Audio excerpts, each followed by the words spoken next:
Retiro na si 3 Division Champion. Casimiro gagamitin si Akhmadaliev. Ito ang pag-usapan natin. Pero bago ang lahat, pakisubscribe po ng channel ko. Huwag niyo na rin kalimutan i-click ang notification bell para lagi kayong una sa balita. Pag-usapan nga po natin mga kaboxing, kinumpirma ng isang site sa WBC Boxing na ang pagre-retiro ni 3 Division at current IBF World Champion Vasily Lomachenko. Eksaktong sinabi, Loma will be always remembered as one of the greatest Ukrainian boxer of all time.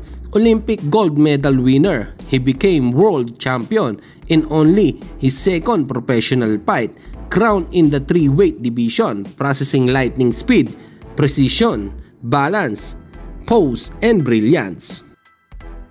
Samantalang world title na yata ang next matapos manalo kontra sa Thai fighter na si Nantanon Tongchai. Agad hinamin ng WBO number 1 contender Reggie Suganov ang WBO champion na si Japanese star Shokichi Iwata for WBO Junior Flyweight Champion. Magaganap kaya ito sa susunod na taon? Ano sa palagay nyo mga kaboxing? Comment lang kayo sa ibaba. At sa kabilang balita naman tayo mga kaboxing, napabalita na target ng kampo ni General Cuadrolas Casimiro si Murodjon Akhmadaliev na labanan sa susunod na taon. Kung matutuloy ito, magandang laban. At isa pa, magbe-benefits ito para kay Casimiro.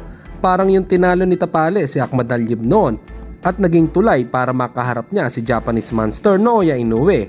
Ganon din kaya ang mangyayari kapag tinalo ni Casimiro itong si Akhmadaliev, makakaharap na kaya niya si Inoue. Para sa inyo mga kaboxing, ano po ang masasabi nyo dito? Comment lang kayo sa ibaba. Hanggang dito na lang muna ang ating balita. Dito na lang ang aking Boxing News Report. Babu!